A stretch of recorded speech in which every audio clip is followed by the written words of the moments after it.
Bonjour à tous, bienvenue dans l'autre direct. Aujourd'hui, nous recevons Jamila Benhabib. Vous êtes invitée par l'association Regard de Femmes ici à Lyon. Vous publiez Après Charlie, sous-titré Laïcs de tout pays, mobilisez-vous.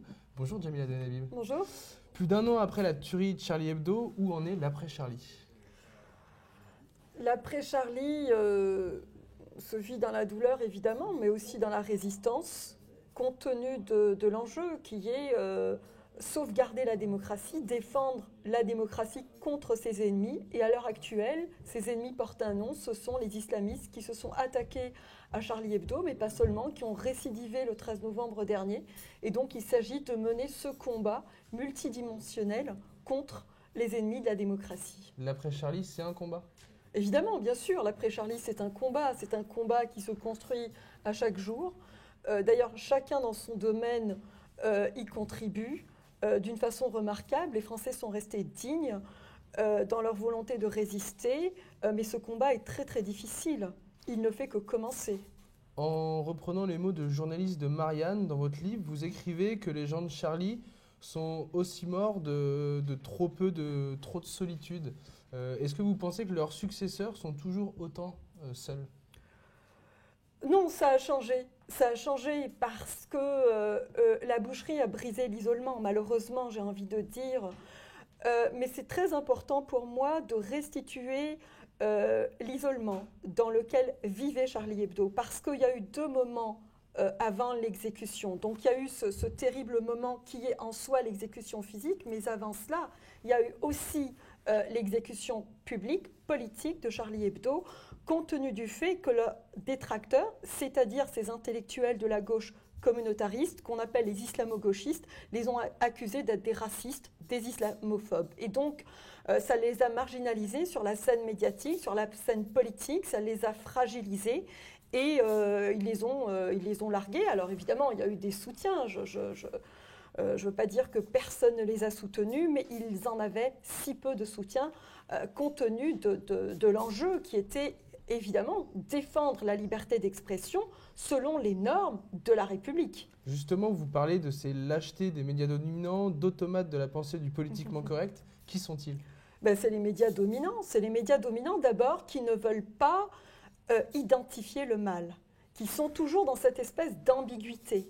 Alors qu'aujourd'hui, la toile de fond, elle est tachée de sang, elle est tachée de sang d'innocents, que ce soit le 7 janvier de l'année 2015 ou les jours qui ont suivi Charlie, donc l'hypercachère, les policiers qui ont été assassinés, mais aussi le 13 novembre, ça s'est poursuivi à Bruxelles, mais pas seulement, ça se poursuit sur la planète entière. Et donc, il s'agit aujourd'hui d'identifier les ennemis de la démocratie, à savoir ces islamistes qui peuvent avoir différents visages et de mener ce combat contre eux. Est-ce que vous en voulez aussi aux musulmans?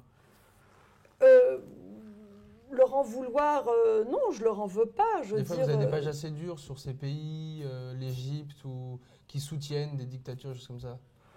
Écoutez, que ce soit très clair, moi, mon combat se situe au niveau de l'islam politique. Donc, je défends la démocratie. Par conséquent, les gens qui veulent faire basculer des pays comme l'Égypte, la Tunisie, l'Algérie dans une espèce de théocratie, eh bien, je les considère comme étant des ennemis de la démocratie. Donc, y a-t-il des musulmans qui résistent à cela? Évidemment, bien sûr, bien entendu. Vous parlez de vos amis que vous avez perdus, justement, qui résistaient à ça. Absolument. Donc ceux-là, il faut les encourager, il faut organiser des solidarités internationales.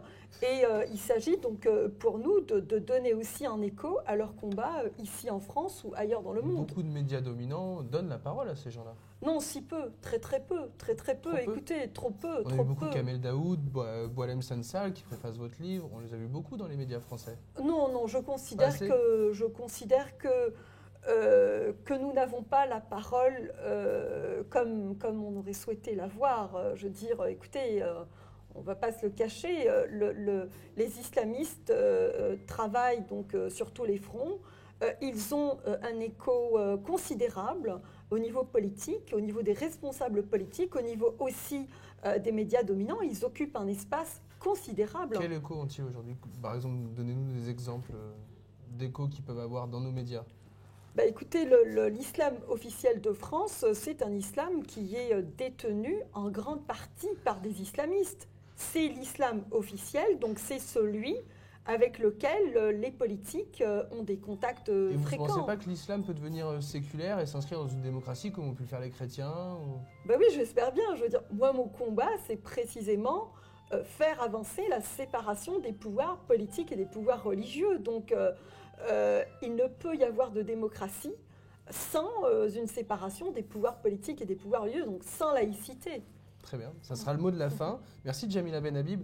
On dit au revoir aux auditeurs de TLM et on se retrouve tout de suite sur YouTube. Merci.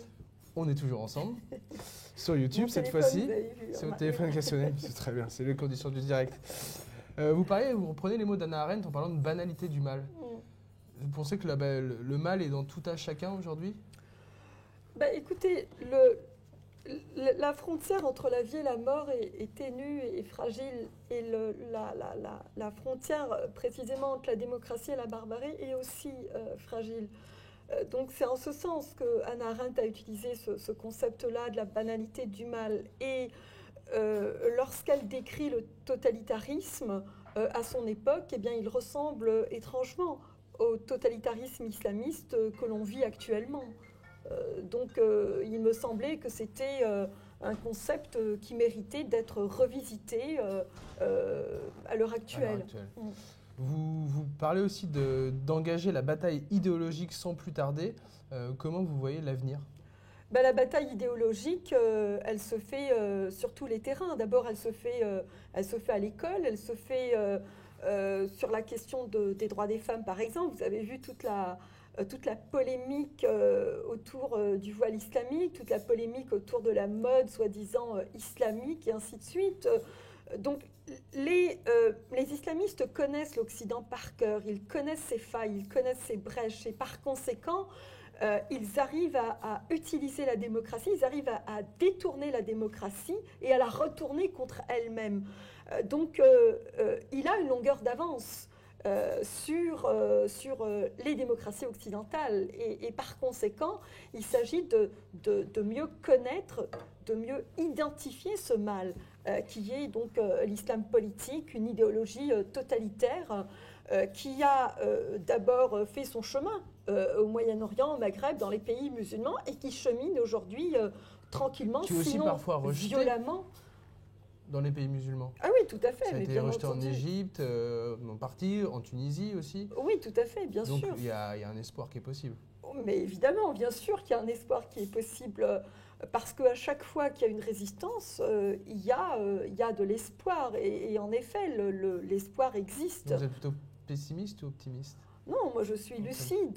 Je ne veux pas être ni l'un ni l'autre. Je pense qu'il faut regarder le monde avec intelligence, sensibilité et le rendre intelligible.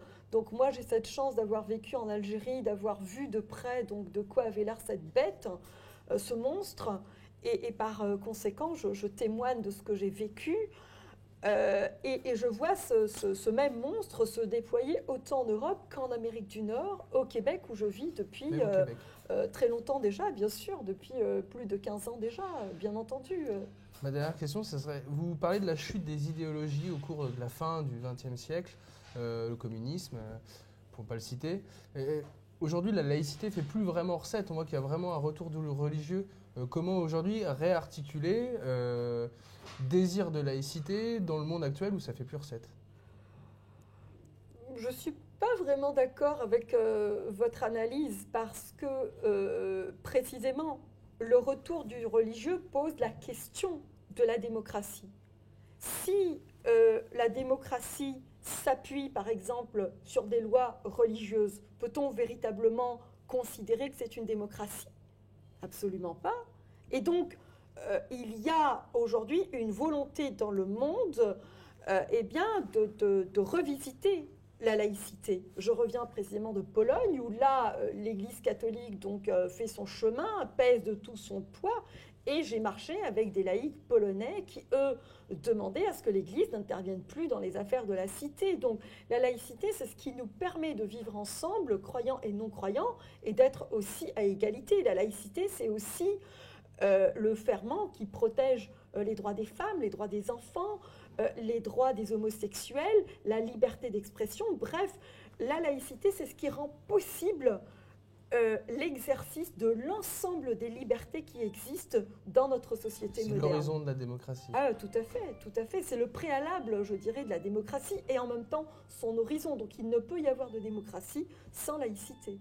Merci beaucoup, Djamila Benhabib. Je vous en prie. Pour ceux qui veulent poursuivre et approfondir ce dont on vient de parler, on vous conseille Après Charlie, laïcs de tous les pays, mobilisez-vous.